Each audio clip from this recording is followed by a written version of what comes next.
যে শাসকের ক্ষেত্রে কিন্তু এটা বেশ খানিকটা বিপজ্জনক হতে পারে।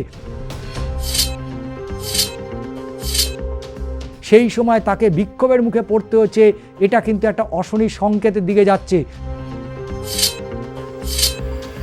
সেইটা যতক্ষণ না কমপ্লিট কোনো ডিসিশন হচ্ছে ততক্ষণ তারাও কিন্তু নির্বাচনে যাবে না। নির্বাচনের দিন কিন্তু পিছিয়ে যাওয়ার একটা উজ্জ্বল সম্ভাবনা তৈরি হয়ে আছে। ইঙ্গিত তো একই দিকে, যে তাদের ব্যর্থতার দায় রাজ্যকে ভোগ করতে হবে। নির্বাচন কমিশন তার যে অবস্থান, সেই অবস্থান থেকে তিনি কি আদৌ সরবেন? নমস্কার, আপনাদের সবাইকে স্বাগত জানিয়ে শুরু করছি আজকের পর্বের অ্যাকশন রিয়াকশন। একদিকে লোকসভায় দুই কক্ষই উত্তপ্ত হচ্ছে। যখন বাজেট অধিবেশনের দ্বিতীয় অধিবেশন বা দ্বিতীয় সভাকক্ষ শুরু হচ্ছে, আলোচনা পর্ব, সেই জায়গায় উত্তপ্ত হচ্ছে লোকসভার দুই কক্ষ। একদিকে লোকসভা, অন্যদিকে রাজ্যসভা। চলতি সপ্তাহে রাজ্যসভায় ভোট এবং তার আগে এই পরিস্থিতি সত্যি উদ্বেগজনক। বাংলায় বিধানসভা নির্বাচন আর কিছু দিনের অপেক্ষা। রাজ্যে এসেছেন জ্ঞানেশ কুমার এবং সেই জায়গায় দাঁড়িয়ে দিল্লিতে যখন নির্বাচনী আবহের মধ্যেই দিল্লিতে লোকসভা রাজ্যসভা শুরু হচ্ছে, সেই সময় তৃণমূল সমস্ত শরিক দলদের নিয়ে ডেপুটেশন জমা দিচ্ছে মধ্যপ্রাচ্যের যুদ্ধ পরিস্থিতি নিয়ে। কোন দিকে বর্তমান রাজ্য রাজনীতি বা দেশের রাজনীতির ইঙ্গিত, আজকে সম্পূর্ণ বিষয় নিয়ে আলোচনা করব। আমাদের সঙ্গে রয়েছেন আমাদের সিনিয়র জার্নালিস্ট ষষ্ঠী চট্টোপাধ্যায়। ষষ্ঠীতে একদিকে এসআইআর আবহ, তার মধ্যে দিল্লিতে লোকসভা বাজেটের দ্বিতীয় অধিবেশন শুরু হয়ে গেল। সেই সময় তৃণমূল কংগ্রেস ইন্ডিয়া জোটের সমস্ত শরিক দলদের নিয়ে বৈঠক করলো এবং পশ্চিম এশিয়া বা মধ্যপ্রাচ্যে যে যুদ্ধ পরিস্থিতি, সেই নিয়ে তারা ডেপুটেশন জমা দিল। তাহলে কি কেন্দ্রের যে অবস্থান এই যুদ্ধ নিয়ে, সেখানে কি কোথাও ক্ষোভ আছে, না তার সমর্থনে এই ডেপুটেশন? দেখো, প্রথমেই যেটা বলবো, সারা ভারতবর্ষে এখন মানুষ বেশ কয়েকটা বিষয় নিয়ে অত্যন্ত চিন্তিত।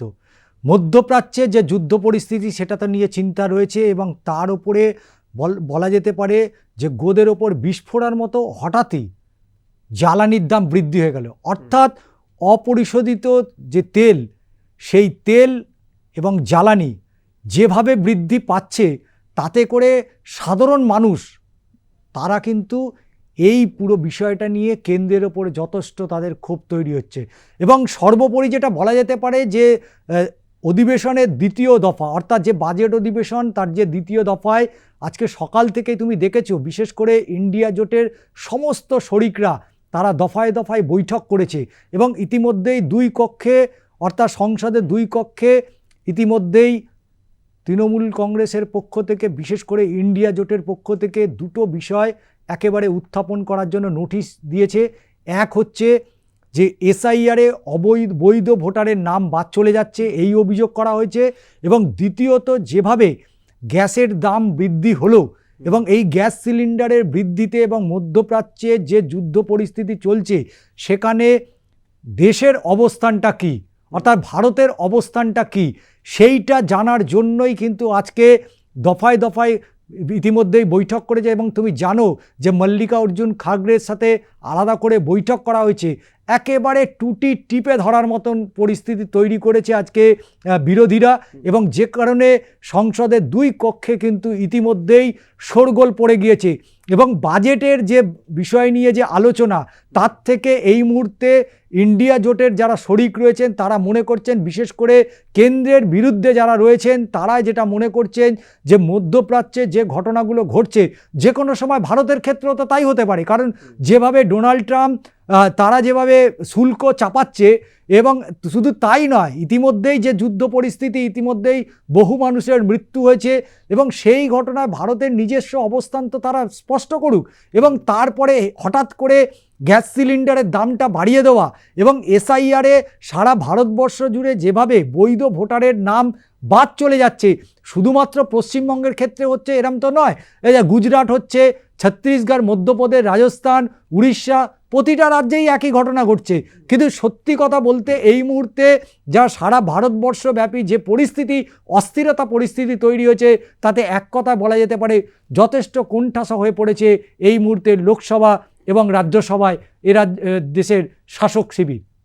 ষষ্ঠীতে একদিকে রাজ্যে গণেশ কুমার এসছেন, এসআইআর আবহ, সেই নিয়ে তো দিল্লি উত্তপ্ত হচ্ছে।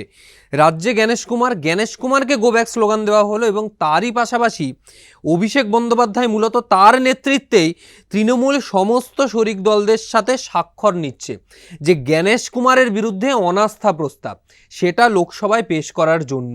এবং যদি রাজ্যসভাকেও তারা টার্গেট করছে না, কারণ রাজ্যসভায় 50 জনের স্বাক্ষর হলেই সেটা পাশ হয়ে যায়, রাজ্যসভা না লোকসভাকে মেন টার্গেট করেছে করে গণেশ কুমারের বিরুদ্ধে এবং তার যে নির্বাচনী কৌশল বা যেভাবে তিনি নির্বাচন করাবেন তার বিরুদ্ধে সম্পূর্ণ অনাস্থা প্রস্তাব আনতে চলেছে।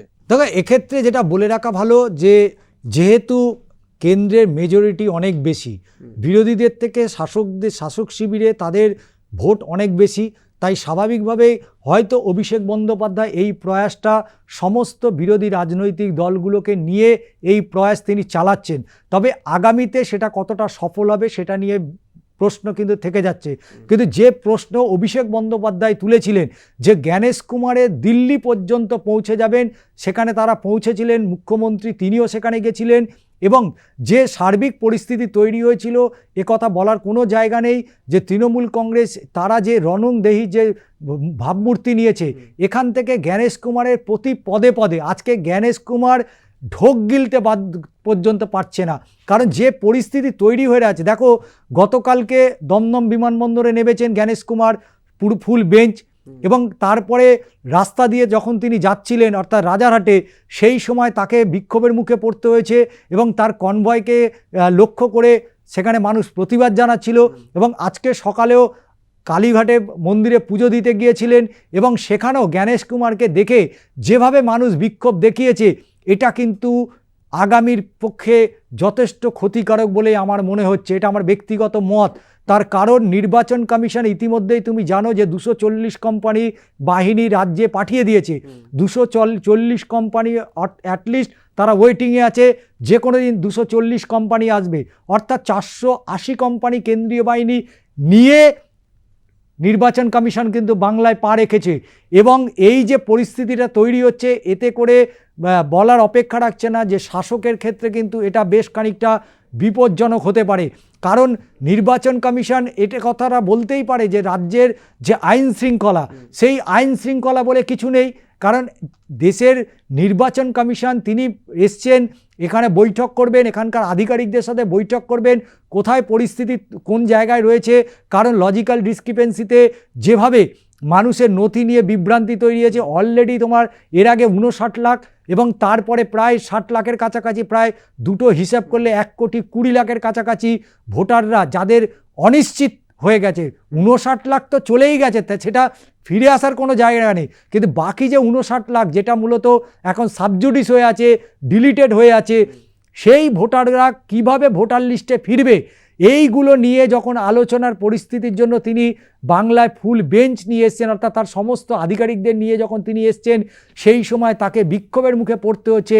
এটা কিন্তু একটা অশনি সংকেতের দিকে যাচ্ছে।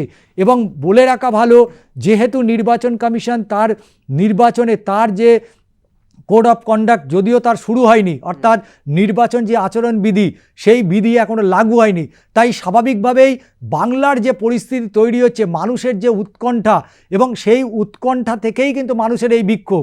এবং একেবারে ভারতবর্ষের সংবিধান বা আইনি ব্যবস্থা আমরা যদি দেখি যে অধিকারের জন্য আন্দোলন করা যেতেই পারে এবং সেটা শান্তিপূর্ণভাবে আন্দোলন করা যেতেই পারে। এক্ষেত্রে আমরা দেখছি যে আন্দোলনটা করছে সেটা শান্তিপূর্ণ আন্দোলনই বলা যায়, কারণ বিক্ষোভ মানে কাউকে ধরে মারা বা তার সাথে হাতাহাতি করার বিষয় নয়, একটা বিক্ষোভ তারা করছেন। কিন্তু বিষয় হচ্ছে যে এই যে এতগুলো মানুষের নাম বাদ গেল এবং দ্বিতীয় লিস্ট কবে প্রকাশিত হবে এখনও বাংলার মানুষ জানে না, তৃতীয় লিস্ট কবে বেরিয়ে হবে সেটাও বাংলার মানুষ জানে না। যারা মূলত সাবজুডিস হয়ে আছে, সেই সাবজুডিস ম্যাটারগুলো থেকে দেখা যাচ্ছে কখনো বলছে নির্বাচন কমিশন যে 1.5 লাখ, কখনো 2 লাখ, কখনো বলছে সর্বশেষ যেটা শোনা গেছে প্রায় 7 লাখের মতন তাদের নিউ এন্ট্রি হচ্ছে। এবং তারা কি করে জানবে? তাদের সেই তালিকাটা প্রকাশ করতে হবে তো, যে ঠিক আছে যে 59 লাখের যেগুলো ডিলিটেড, যেগুলো সাবজুডিস হয়ে আছে, সেখান থেকে ঝাড়াই বাছাই করে 7 লাখকে আবার তাদেরকে ব্যাক করানো হয়েছে, কিন্তু সেই লিস্টটাও তো পাওয়া যাচ্ছে না। তা স্বাভাবিকভাবে মানুষের মধ্যে দুশ্চিন্তা তো বাড়ছেই, কারণ ভোটের দিন এগিয়ে আসছে এবং একথা বলার অপেক্ষা রাখছে না যে পরিস্থিতির মধ্যে দিয়ে দেখো যাচ্ছে। আজকে এসআইআর নিয়ে তৃণমূলের যে বিক্ষোভ, ধর্ণা, কর্মসূচি সব যেমন চলছে, কিছুদিন আগেই কিন্তু অলরেডি বিজেপির যিনি রাজ্যসভার সভাপতি অর্থাৎ শ্রমিক ভট্টাচার্য, তিনি কিন্তু বলে দিয়েছেন যে যেভাবে পুলিশ শাসক দলের নেতাকর্মীরা 7 নম্বর ফর্ম যেভাবে ছিনিয়ে নিয়েছে, সেইটা যতক্ষণ না কমপ্লিট কোনো ডিসিশন হচ্ছে ততক্ষণ তারাও কিন্তু নির্বাচনে যাবে না। তার মানে হচ্ছে যে মে মাসের যে চূড়ান্ত সময়সীমা, সেই চূড়ান্ত সময়সীমার মধ্যে নির্বাচন কতটা হবে বা বিধানসভা নির্বাচনে কতটা যাওয়া যেতে পারে সেটা নিয়ে কিন্তু একটা বড় সংশয় তৈরি হয়েছে রিক। কারণ যেভাবে এই অলরেডি আজকে দেখো প্রায় মার্চ মাসের 9 তারিখ হয়ে গেল এবং এর মধ্যে যদি ইলেকশন ডিক্লেয়ার না করে তাহলে কিন্তু মে মাসের মধ্যে নির্বাচন সম্পূর্ণ করা সম্ভব নয়।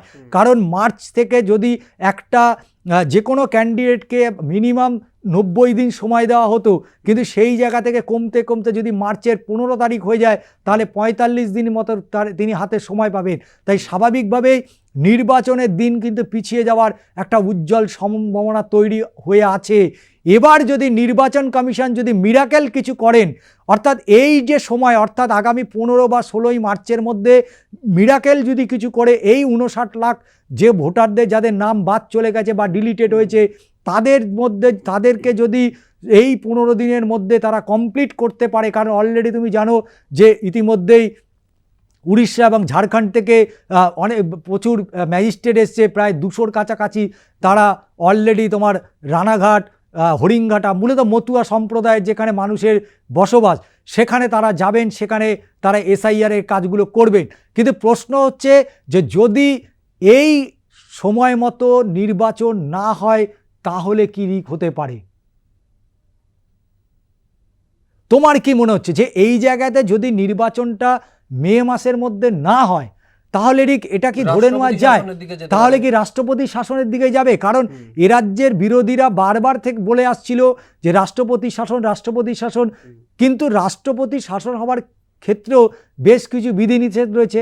কিন্তু তোমার কি মনে হচ্ছে মে মাসের মধ্যে যদি নির্বাচন সম্পূর্ণ না করা যায় তাহলে যে সরকার রয়েছে সেই সরকারের কি ভূমিকা থাকবে, এবং সরকারের ভূমিকা না থাকলে তাহলে রাষ্ট্রপতি, কারণ যেভাবে রাতারাতি এ রাজ্যের রাজ্যপাল ডক্টর সিবি আনন্দ বোস তিনি ইস্তফা দিয়েছেন এবং RN রবির যেভাবে এন্ট্রি হয়েছে, এই জায়গা থেকে তোমার কি মনে হয় যে রাষ্ট্রপতি শাসনের দিকে এগোচ্ছে? এই জায়গা থেকে একেবারে স্পষ্ট যে রাষ্ট্রপতি শাসনের দিকে এগোচ্ছে। কারণ একদিকে নির্বাচন কমিশন তারাই 15 দিনের সময়সীমা, তার মধ্যে তারা যদি না পারে তাহলে কিন্তু এই দিকে ইঙ্গিত। ফলে যদি সেই তৃণমূলের কথাই যদি আমরা ধরে নিই যে নির্বাচন কমিশন বিজেপির অঙ্গুলি হেলনে কাজ করছে, তাহলে একেবারে স্পষ্ট যদি 15 দিনের মধ্যে না পারলো নির্বাচন কমিশন বা জ্ঞানেশ কুমার যদি না পারে, তাহলে ইঙ্গিত তো এই একই দিকে যে তাদের ব্যর্থতার দায় রাজ্যকে ভোগ করতে হবে। তাদের ব্যর্থতার জন্য আজকে রাজ্য সরকার জায়গায় সেখানে রাষ্ট্রপতি শাসন জারি হবে। রাষ্ট্রপতি শাসনের পরবর্তী সময়ে ভোট হবে 3 মাস পরে। যে নিয়ম বিধিগুলো রয়েছে, ব্যর্থতার দায় কিন্তু নির্বাচন কমিশনের। তারা এত তাড়াহুড়ো, সত্যি কথা, যখন 2002 সালে যখন এসআইআর হয় মিনিমাম 1.5 থেকে 2 বছরের সময়সীমা, সেই জায়গায় 2 মাস প্রায় 116 দিন, 4 নভেম্বর থেকে 28 ফেব্রুয়ারি 116 দিন এসআইআর হয়ে গেল।